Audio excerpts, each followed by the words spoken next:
ప్రియులారా, మన ప్రభు అయిన యేసుక్రీస్తు నామములో మీకు శుభోదయం. ప్రతిదినం ప్రభుతో అనుదిన ఆత్మీయ ఆహారం. మే 24 ప్రభు దినం.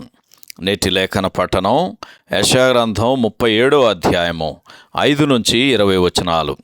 నేటి ధ్యాన లేఖనం యెషయా గ్రంథం 37వ అధ్యాయము 14-16 వచనాలు. హిజ్కియా యెహోవా సన్నిధిని ఇట్లని ప్రార్థన చేశాను. యెహోవా, కెరూబుల మధ్యను నివసించుచున్న ఇశ్రాయేలీయుల దేవా, భూమ్యాకాశములను కలుగజేసిన అద్వితీయ దేవా, నీవు లోకమందున్న సకల రాజ్యములకు దేవుడివై ఉన్నావు.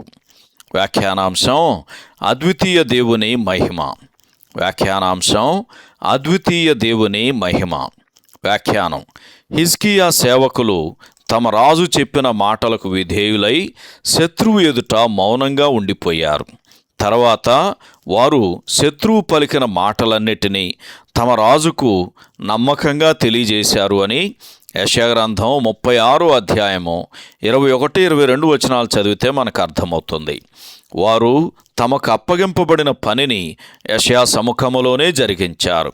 ఎట్లనగా వారు సామెతల గ్రంథం 25వ అధ్యాయము 1-13 వచనాల్లో రాసుకున్న సామెతను అనుసరించి నమ్మకముగా తమ సందేశమును రాజుకు తెలియజేశారు.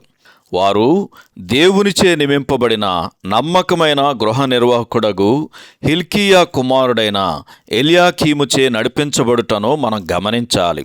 అతడు ప్రభు అయిన యేసుకు ముంగుర్తుగా ఉన్నాడు అని యెషయా గ్రంథం 22వ అధ్యాయం 22వ వచనం చదివితే మనకు అర్థమవుతుంది.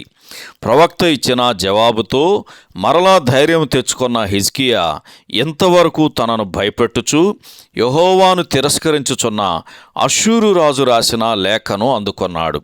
రాజు తన శక్తిహీనతను, ఇశ్రాయేలు దేవునికి జరిగిన అవమానమును గ్రహించి శత్రువు గర్వముతో రాసిన లేఖను తీసుకొని మరొకసారి దేవాలయములో ప్రవేశించి దానిని విప్పి పరిచాడు. ఈసారి అతడు యెషయా చేసిన ప్రార్థనతో సంతృప్తి చెందలేదు. అతడు తానే స్వయంగా యెహోవాను వేడుకొన మొదలుపెట్టాడు. హిజ్కియా తన ప్రార్థనలో పలికిన మాటలను ఒక్కసారి గమనించండి. అతడు తనను గూర్చి గాని తన ప్రజలను గూర్చి గాని ప్రస్తావించలేదు. అతని ప్రార్థనలోని ముఖ్యాంశం ఒక్కటే, ఏమంటే కెరూబుల మధ్య నివసించుచున్న ఇశ్రాయేలు దేవుని మహిమను గూర్చి మాత్రమే.